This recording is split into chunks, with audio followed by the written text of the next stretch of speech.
Hey guys, it's Ari. You've heard it all the time from cubing YouTube videos. Look ahead is so important, as it can be the difference between someone who averages 12 seconds and someone who averages 6. However, learning this concept is very difficult for some, with some cubers spending years stuck at the same level and the same time because they just can't advance their look ahead. This is Feliks Zemdegs' guide to look ahead.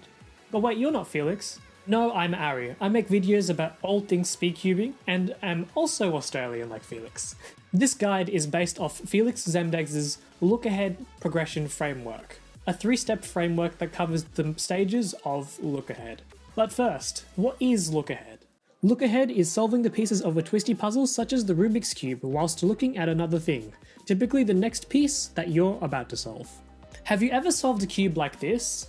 In this example, there are large pauses between the steps of solving the puzzle, in this case the cross, then big pauses between the F to L pairs, then a big pause into OLL and then PLL. Look ahead eliminates these pauses as you are solving pieces, for instance F to L pairs, while looking ahead, that's where it gets its name, the other pieces, for you to immediately solve without that long pause. This is the #1 factor that separates cubers from that sub 10 second category and that sub 7 second category, as cubers that can solve the Rubik's Cube consistently in 6 seconds eliminate their pauses by knowing where pieces for the next step is whilst solving the current step.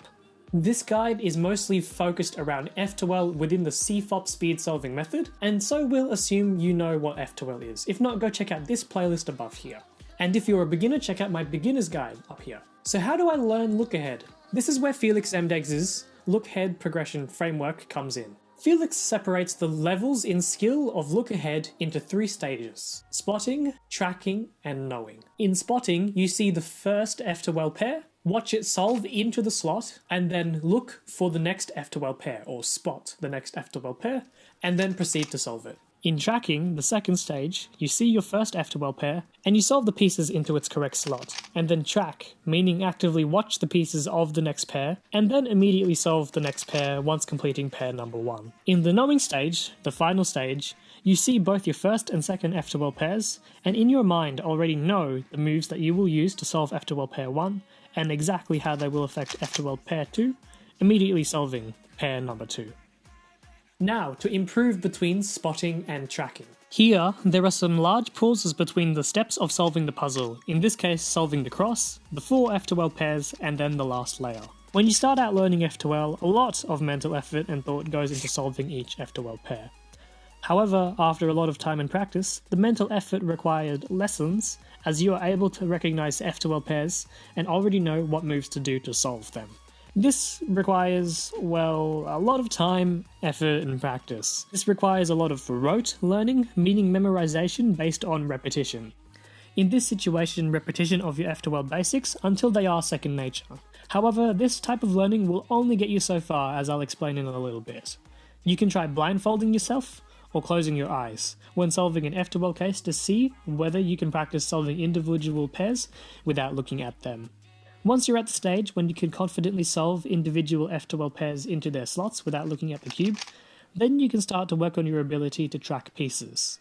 Feliks suggests a drill where you 1. Solve your cross, 2.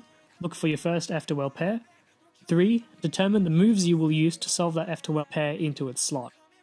He advises against memorizing the notation to do this, but rather just thinking about it in terms of the required finger tricks and hand movements. Number 4, before executing moves, look for another different F to L pair.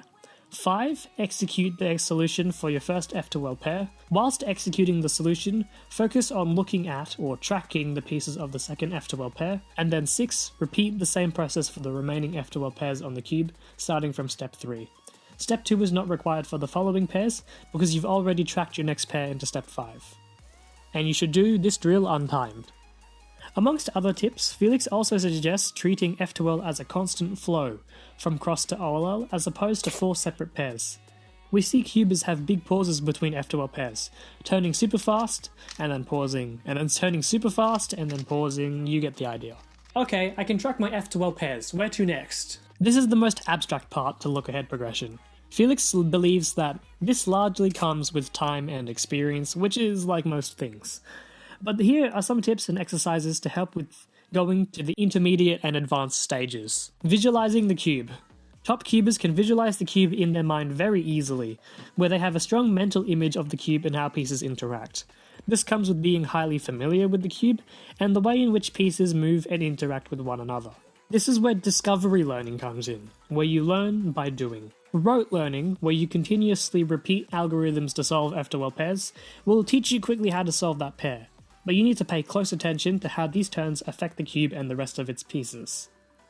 For a simple example, if we solve this F-well pair into the back right with an R'U', I immediately know that the next corner piece will stay in the same spot, whilst the edge piece will move over to the front. This allows me to immediately go into the next pair. I know this, even if I close my eyes, I have a mental image of how these pieces will move about the cube. This is the basic level of knowing, and should happen subconsciously.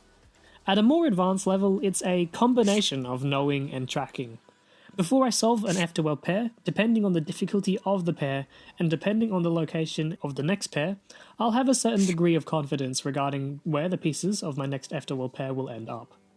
Subconsciously, if it's an easy case to know and I'm very confident about my prediction, then I won't bother too much about tracking the pieces and start looking elsewhere for the pair after that.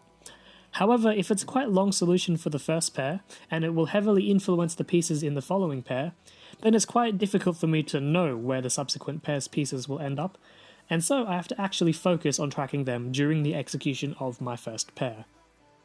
A drill for progressing to this stage Feliks suggests is the 2-look F-well drill. Solve the cross, then take unlimited time to plan the first 2 F-well pairs. Close your eyes, and then solve these 2 planned pairs.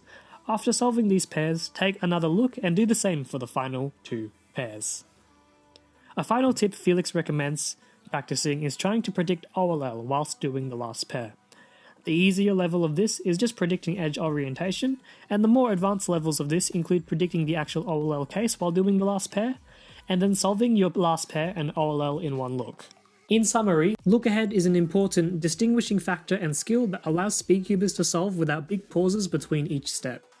Progressing through basic and then more advanced levels requires different types of learning and can be propelled by some drills, but largely requires intimate familiarity of the cube and how pieces affect each other. I hope this video was a helpful guide to look ahead.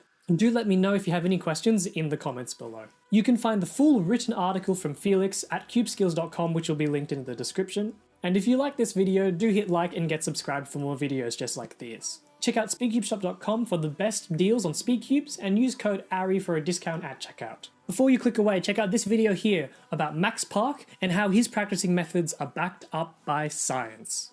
Check it out. Thanks for watching.